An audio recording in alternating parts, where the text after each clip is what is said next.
There's something called the broken windows theory. Have you ever heard of that? Yeah, Malcolm Gladwell, dog. I don't think it's Malcolm Gladwell. Well, it's in his fucking book. I think it's in his book, The Tipping Point. Somebody, Brent Bentley or something. It's Rudy Giuliani put it in. It was some guy, Professor Bentley or some shit. Whatever. So they were fixing windows in bad neighborhoods. Correct. Because if you see a broken window, you might be drinking a soda and just toss that on the floor. Like, this place is dirty. It's garbage anyway. Mm-hmm. So whatever. And then if it's a clean looking place, you're going to be more likely to, treat it with respect and, throw your shit in the garbage. Yes and no. What is it? Okay. The theory was introduced, by the way, in 1982. Mm-hmm. James Q. Wilson. That's it, James and Q. Wilson. George L. Kelling. That's right. James Q. Wilson is the guy I was thinking of. The idea is that an overwhelming. I promise it's in Gladwell's book. I believe you, right, but it's not. Sure. But it's not his. But it's not his theory. So the so the broken windows theory. I don't like being wrong. The broken windows theory. I just said it was in his book. That's all I said about it. I didn't say it was his theory straight up. Anyway, go ahead. Tell your version. Are you done? So the broken windows theory is that if you have broken windows in an area, you have one of those bad apples, one of those bad eggs in that area.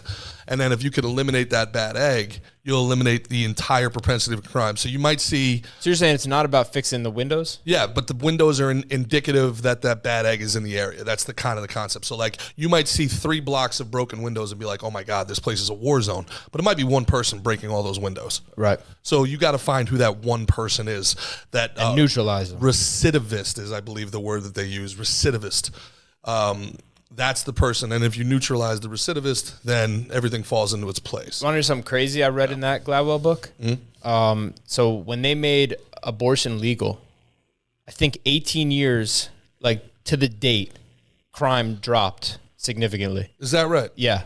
Look that up too. And the broken windows definition. But yeah, it like basically the parents who didn't want to.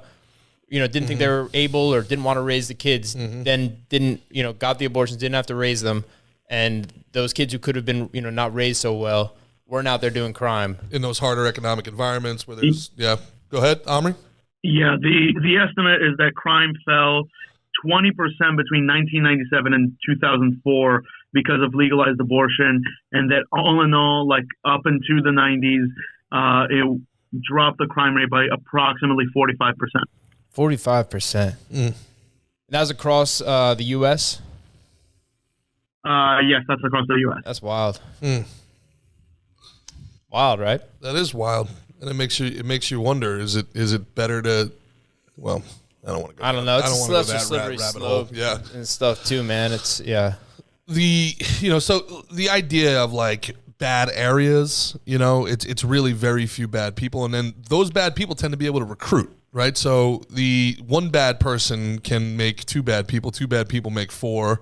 4 bad people make 8, and then you end up having an area that Southside Chicago, and then it's like you gotta jump on one side or the other just to survive type of a situation. Yeah.